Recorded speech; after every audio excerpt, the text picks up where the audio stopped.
Welcome to What the Flick, Mad Men, everybody. Episode 4, To Have and to Hold. Alonso Duralde, Cenk Uygur, Gina Grad, Ben Mankiewicz. Well, I will know it, of course, as the James Garner episode. By far my favorite line, James Garner over there. James Garner was an actor in a show called The Rockford Files. Oh, is that right? Yeah, okay. that's right. Okay, thank you. Cenk's an immigrant. Didn't he do like a cowboy show later in life? You knew him as Earlier, Maverick. Earlier in life. Maverick. Earlier in life, Okay, yeah, before you got here. So a lot in this episode. A lot. Yeah. Thank God we get Joan back into the mix. That's what I was going to say. My first, it was the Joan episode, Yeah. which we love. Love Yeah, that. you know, so the big scene, Harry Crane comes in, yells at everybody for not, having him as a partner, and then says the terrible things about Joan, like, at least I will have earned a partnership. And in the beginning, when she did it, I was like, look, it's terrible, etc. Of course, we all feel, ripped up inside about it. But at the same time, a lot of people got to where they are by doing what they got to do, right? Mm-hmm. And so in her case, it was that. But she earned it in many other ways. But then when Harry says that, I'm like, damn it, like it took everything away from her. Yeah, absolutely. It took all the wind out of her sails. And Harry Crane has always been, for me, likable enough, but I didn't really respect him. Now I don't respect him or like him. I think that Joan was always going to have trouble being taken seriously as a partner because of the gender politics of the era anyway. So to have them that added layer of, and we all know how you became a partner, just makes it worse. But I think even if she had gotten there through more, say, legitimate means, just by virtue of being a woman, she would still probably have to deal with a lot of insubordination. Plus, she came up as a secretary, so that has that. Sure. Plus, she's smoking hot fine, so there's going to be that too. She is ridiculous. Oh, I mean, my every God. episode, I just get the crush gets more intense. But I think we're going easy on Harry Crane. That was a horrible, No, absolutely. unrecoverable thing to do. Harry Crane's a bad guy. He goes on the bad list and he doesn't ever come back. Yeah. Yeah, that's interesting. I guess I've always found him too irrelevant to hate, And I never, in fact, I never even disliked him until this episode. But that was a horrible thing to do. In public and take someone's biggest weakness and humiliate them with it. I mean, who does that? And it's so devastating. And the other secretary was in the room. They didn't know that. Yeah. Now she's going to spread that to everybody. That's. But Joan. I almost wanted to kill the other secretary to preserve Joan. But Joan took a gamble when Harry came in and stormed in, and she was like, "Oh no, go on, do tell Harry what's your problem," because she knew obviously why he was coming, and that this had nothing to do with it. But she gave him a little rope to hang himself, but he took her with him. Well, every episode, certainly every episode this season has had kind of an overarching theme, and this one, I mean, down to the title, To Have and to Hold, seems to be about fidelity. Whether it's fidelity in your marriage, whether it's betraying to your career, to your client. Yeah. Obviously Harry is culminating with the threat of maybe going somewhere else if they're not going to make him a partner. Good riddance. So I know. I mean, I always found Harry sort of amusing and kind of a jerk sometimes. Obviously, his was very inappropriate with Megan. When she was still working at the firm. But yeah, no, he's now definitely crossed a line, I think. Did you catch his mug? Like he's got his ABC mug? His ABC promotional mug that he was drinking his coffee from, and he sort of brags that he got the last Danish. Sorry, Ken. Now this is just me just saying words.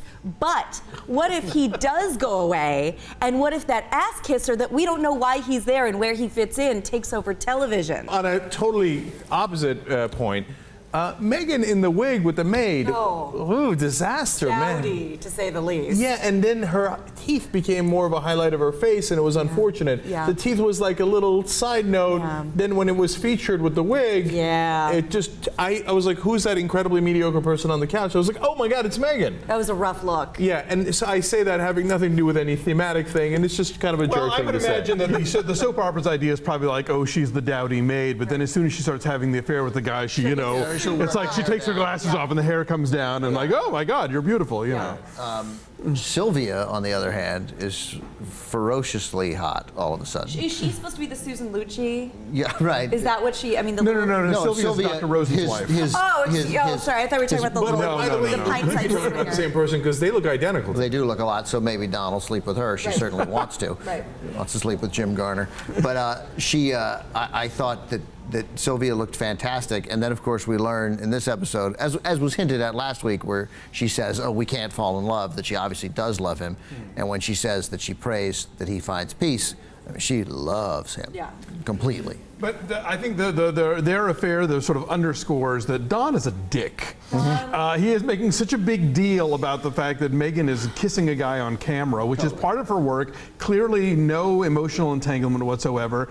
And he pitches a five-alarm shit fit about it. Whereas he then goes over to Sylvia's house and is banging her in the maid's room. It's like, oh, Don. What I love about what they do with Don's character is that the main note I took was that that Don is so perceptive. I mean, that first conversation with Megan where she tells him about this, he knows everything she's going to say, but he's like, okay, what else? What else? Right. Can't wait. He's like charming, but he's still like masculine in himself. He says, I can tolerate it, but I won't encourage it. Right, which is sort of, I think on some level, what a woman would love to hear. You'd like, well, maybe not. Maybe you want to be a little more encouraging, but there's something there that is okay. Right. Certainly for the era, it's probably the best you could hope for. And so I come, and I'm so impressed with Don, and I'm impressed that he's impressed with Peggy when they steal ketchup, like he's listening. First of all, a sign of great weakness for Don to listen in, like a little boy. Not just walk away. And she's using his dialogue. Yes. Right. His line about change the conversation, that's a Don thing. Right, and he likes it. He smiles. He's impressed by her, so forth. And he didn't want to do this really anyway because he thought he should stand by Raymond, and now they're going to lose the other nonsense Heinz brands that nobody gives a shit about. It's a whole Michigas. But then, so you like Don. Like, I thought I liked this whole moment of Don, and then they don't let you like Don for too long. Yeah. I will say, nobody disapproves in Profile like John Hamm. When he's standing on the set watching the kissing scene happening, just that. Yeah. Nobody disapproves in Profile like John Hamm. Well, I mean, look, best. that's part of, I would say it's 50% appeal of the show is that no one has ever been better suited for a role than John Hamm is for Don Draper. Over. End of this. Which I think why he works overtime in real life doing so much comedy, because he's so good at playing Don Draper that he doesn't want to be attached to that, I guess, for the rest of his life. I know, but I think he's wrong. I think he should Clint Eastwood it. Say Clint Eastwood is Clint Eastwood. He plays Clint Eastwood in every movie, right? So you're saying John Hamm should do a movie with a monkey? And then shoot someone. Right. No, but and talk to a chair. He's Don Draper. Every time I see him doing something else like 30 Rock, I'm like, who are we kidding? Slick up the hair. Let's go back to who you really are, right? And it's perfectly fine. There are two different kinds of actors, the ones who play themselves every movie and the ones who play different people. I would disagree. We don't get too sidetracked on what kind of actor he is, but I thought he was really good in The Town, and I think he's been good in other stuff. In Bridesmaids, right? He can do it. It was great. Yeah, but The Town, he was similar. A tough, masculine guy. Well, I mean, he's going to play a masculine, Right, I mean, you know. Go uber masculine. Go all the way. Nothing wrong with that. He goes commando on the set. He's a great guy. Great American. Oh, by the way, I mean, to finish off the Don Draper, John Hamm thing, and then everybody saw in the news that apparently he's a horse, right? I mean, okay, and he's got that too. Just embrace it. Embrace it's it. like the doctor said in that episode, like, I was really hoping there wasn't a smart mind behind that pretty face or whatever, but there is. I looked at all those pictures because I thought most of those pictures are like nonsense. They're like, oh, look at Don Draper going commando, and it's a guy walking in shorts and you can't see anything. And then we found the one that Gina's now referring to, where you're like, there's a little like thought bubble, like right. And then you're like, oh my God, that guy is a huge guy. Congratulations to Jennifer Westphal. Yeah, totally, right, yeah. But I've been watching a lot of Sopranos again, eighth run, and I was trying to make sense of why is it okay? It's so anger-inducing when he basically craps all over Megan, and then he goes right back to, get laid, and it's so disgusting and it's so infuriating, and I'm just trying to make sense of why he would think that was okay. And then I was like, okay, he's a traditionalist. He's a traditional guy, just like Tony Soprano, like with the Gumars and with the, this is how it's supposed to be. This is what men do. This is what women do. And you have stepped outside of what women do, and that's wrong. This is a traditional way that this works. I agree 100%. Without throwing anyone under the bus, let me just generally say, people of my dad's generation, men of my dad's generation, have a view of like, well, I don't get it. Like, of course men are allowed to do this and women are not allowed. And it's not about sex. It's not just about sex. The way it is. Of course I make the decisions unilaterally and everybody listens to me. and you don't get to make decisions Right. unilaterally. They grew up in that era, so we're judging them by our standards when that is not the case Right. at all, and it's really hard to comprehend that. So Meghan will soon be yelling, "I want my spec house!" This is what I want, Tony. Do this for me. Now let's talk about the other Dawn, which is Dawn, the secretary, that was a great who we're finally development. getting a little more of a Dawn. We're getting more of a glimpse into her life. I think the show is getting ready for the MLK assassination, Definitely. which is coming up in 1968. And we heard So- go again with the smart We points. heard Bobby's name mentioned too. I mean, Yes. obviously, it's a big year. Definitely. So it was interesting to see a little bit of her inner life and her where she exists among the other secretaries, and feeling the pressure of, well, I have to sort of get along, but at the same time I don't want to get in trouble. But didn't you love that through her conversation with her friend, you realize, I mean, whether or not you thought this in advance, that she is most definitely not a drone. Like, Sure. she's like, Yeah. they're crying in the bathroom, they're crying in the elevator, everybody's Right, insane. she's She incredibly, gets it. She's totally perceptive. Yeah. And It's like New Year's Eve when they throw the bottles Yeah. out every week. how great was it? And first of all, Joan was not going to fire her. 'Cause No. She would have fired her then. So Joan didn't need to be told. Like, she figured out who the real bad guy there was. When Joan fired Scarlett, that was awesome. I mean, just, Scarlett, you're fired. Right, boom, like that. And I'll deal Don't with embarrass and I'll yourself. deal with you later. Yeah. And then she does. Like, Joan knows she's given her responsibility. Yeah. Like Joan, because she loved, Joan must have, even though her poker face betrayed nothing, she must have loved the manner that Dawn came to her in. So, yeah. so the thing I love about Dawn is what is best about this show and why we watch the show in the first place. It's the same thing about Dawn, to connect all these together, which is that it gives you a sense of that time, which is so different than our time. Right. So Dawn has all these, we find out when she talks to her friend, has a personality, has all these things that she thinks that you never hear from her. And so that was what was devastating back then, is that there was a wall, right? And African Americans at the time were ironically colorless, right? Because they weren't allowed to. If you had an opinion, it would count against you in a big way. I think the sort of the pioneers in any sense, whether you're the first women in the sort of 9-to-5 workplace, or the first African Americans or whatever, you fall into what they call the best little girl in the world syndrome, where you have to represent your minority, and you have to be perfect, and you're because anything you do wrong is going to be judged against all of you. It's a gay thing too, or like there's actually a book called The Best Little Boy in the World, where there are so many gay guys who, when they were young, realizing that they were going to be different, they had to be the best student and the best athlete and the best everything to sort of compensate and be thought of as good as anybody else. They had to be better than everybody else. Well, that's 100% true, but there's also the other element of it with blacks in this country at that time, which is that you can't cause any offense or harm to white people. Even the slightest offense has devastating consequences. Right. So, like, let's not lose that part of it, which is that that they were scared out of their minds. In this case, it would have been being fired, right? Sure. But of course, in other parts of the country, it would have been much worse. And who else thought that Dawn is almost the continuation of where Peggy started? Like, this is the next possible Peggy coming up. She's Dawn's secretary. She's trying to do the right thing. She's a really good worker. She's struggling with, how she needs to be at work versus who she is in real life.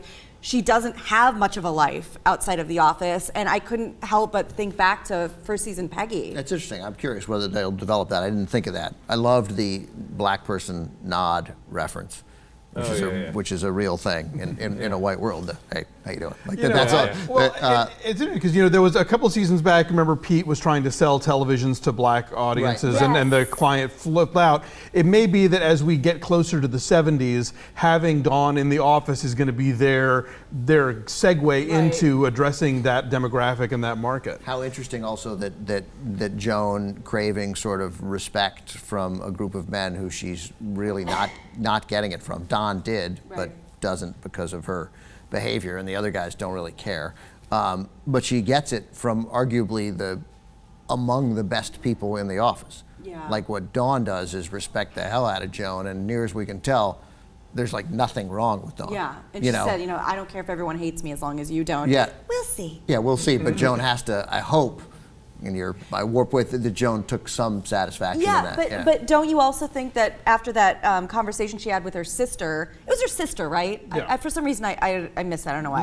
I thought it was a friend. I Julie have no Dyke. idea though. No, I think it was your best friend. I thought it was too, and then I thought someone it was said it her was her sister for sister. some I don't reason. know. Okay. Someone she's close to, whatever. Oh, fine. They're talking about. She's like, I respect you so much. You're a career woman. She goes, I've worked here 15 years. They still treat me like a secretary.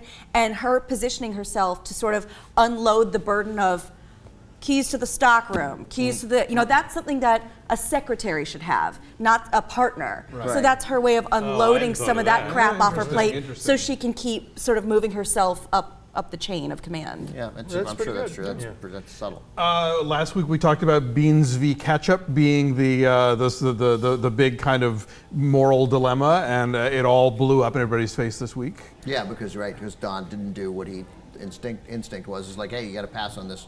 We got to dance with who brung you. They didn't dance with who brung you. Yeah. Raymond found out in a second, and that's that. And it literally blew up in everybody's face, including Peggy. Right. Was awesome. Yeah, right. Because Peggy, right? Because Stan, is that right? Yeah. His Do name? you love when Stan went Now to the they bathroom? know. Yeah. Fuck you. Yeah. Well, he kind of gives himself away there too, but I don't know if that was already obvious Yeah. that he's the one who had leaked it to Peggy. Yeah. Right. Yeah. Again, I don't think they, whatever. They all took this risk. They're not going to hang that on. Well, just quick question for you guys: who do you think had the better campaign? Was it obvious that it was Peggy? No, I think that it was two sides of the same coin. Yeah, they were both good, but the Peggy's thing was good, and you got to know that what the client's going to go for. Look, you had the bottle. Yeah, they wanted the bottle. Yes. They wanted the I know. bottle. Oh, that's Yeah. right. Yeah. The bottle was featured. Exact. Don goes, there's no budget, there's no time limit when you use a consumer's imagination, and he kind of takes this smart roundabout way, and Peggy's like, tell them what they want, tell them who they are, tell them what they want to eat. Here, Heinz. And Stan, the difference between Stan and Peggy is that Stan was like, he's like, well, I'd like to see the bottle, and Stan started to explain. And then Pete's like, well, look, we'll walk it up both ways. Yeah. But yeah, so that I think really ties into the whole fidelity issue of being faithful to Beans, and then you've got Megan's new bosses, Ted McGinley, who's been on maybe more shows than Robert Urich. Yeah, maybe. than maybe anybody else. But at a time when a show might be going into transition, question mark? Well, he has a bad rap for being a show killer, but Right, he says he's been on too many shows now that has not happened. Yeah, So- this is a whole different kind of role, but it's funny. You can't help but think of him and think show killer, but obviously he gets cast because he's good. Yeah, He's absolutely. totally good. Yeah, So- I couldn't believe that was him until you guys said it and convinced But me. I love I never thought about it before. For that era of the sexual revolution, when things were starting to get different and the mores were changing, nobody had the etiquette book to explain how do you gracefully say no when another couple asks you to swing with them. What a great line from Don Draper to Megan to boost her up in that moment when you still think Don is having a good episode, maybe even a great episode, when he says, she says, maybe this is why I got the scene, and he says, I think they've probably been rejected by a lot of people who didn't get scenes. Like he's like, he gets it. They do this all the time. Yeah, and then for that moment, that quick moment, that knee jerk, where you're like, Don should love this. This should be Don's era. You're like, no. He's a traditionalist. He doesn't want it like He doesn't have sideburns. He's a Yeah. traditionalist. And that's not how Don would operate. Don would fuck that guy's wife anyway. Without giving Totally up behind Megan. his back. Right. He'll fuck the wife. On the yeah. DL. He's got no interest in Ted McGinley. Also, that's the other thing. It's Yeah. because it's not just like, this isn't just wife swapping. It's clearly like, let's all get in there. And Don is clearly not having that. Right. But he's not having that. But he's also not having Ted McGinley sleep with Megan. Nobody, Like that's he's the king. Nobody touches his wife. Yeah. right. Totally. Yeah. That was good stuff.